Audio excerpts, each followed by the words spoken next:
தேவனுக்கே மகிமை உண்டாவதாக. இந்த புதிய நாளிலும் கர்த்தர் உங்களுக்கு அருளும் ஆறுதலின் மன்னா. நான் உன் சிறிய நிலைமையை மாற்றி உன்னை பலத்த ஜாதியாக பெருக பண்ணி உயர்த்துவேன். ஏசாயா 60:22.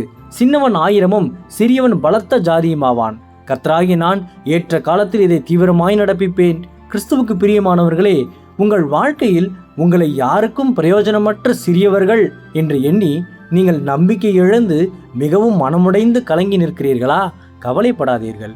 கர்த்தர் தமது அளவற்ற கிருபையினால் ஏற்ற காலத்தில் உங்கள் வாழ்க்கையை எவரும் எதிர்பாராத விதத்தில் ஆச்சரியமாக உயர்த்துவார் என்று பரிசுத்த வேதம் இன்றைய வசனத்தின் மூலம் மிக தெளிவாக நமக்கு வாக்குத்தத்தம் அளிக்கிறது.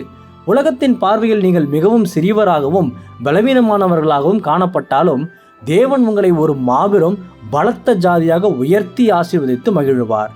கடுகு விதை மிகவும் சிறியதாக காணப்பட்டாலும் அது வளர்ந்து பெரிய மரமாக மாறுவதை இயேசு சொன்ன ஒரு உவமை நமக்கு தெளிவாக போதிக்கிறதல்லவா? ஆகையால் உங்கள் தற்போதைய சிறிய நிலைமையை கண்டு ஒருபோதும் கலங்காமல் முழுவதுமாக கர்த்தருக்குள் நம்பிக்கையுடன் காத்திருங்கள்.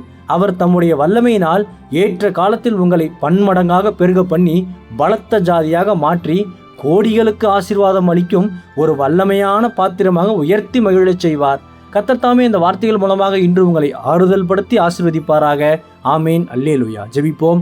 என் அன்புள்ள பரிசுத்த பரலோக பிதாவே, இந்த புதிய நாளுக்காக உமக்கு ஸ்தோத்திரம். சிறியவனை பெருக பண்ணுபவரே, இன்றைய என் சிறிய நிலைமையை மாற்றி என்னை பலத்த ஜாதியாக பெருக பண்ணி உயர்த்தும். இன்று பிறந்த நாள், திருமண நாள் கொண்டாடும் உமது பிள்ளைகளின் இந்த புதிய ஆண்டை உமது நன்மை கிருபையால் முடிசூட்டி ஆசீர்வதியும். பிதாவே, இயேசுவின் வருகையில் நான் அவரோடு எடுத்துக்கொள்ளப்படும்படி என்னை தகுதிப்படுத்தும், தயார்படுத்தும். இயேசுவின் நாமத்தில் ஜெபிக்கிறேன் எங்கள் நல்ல பிதாவே.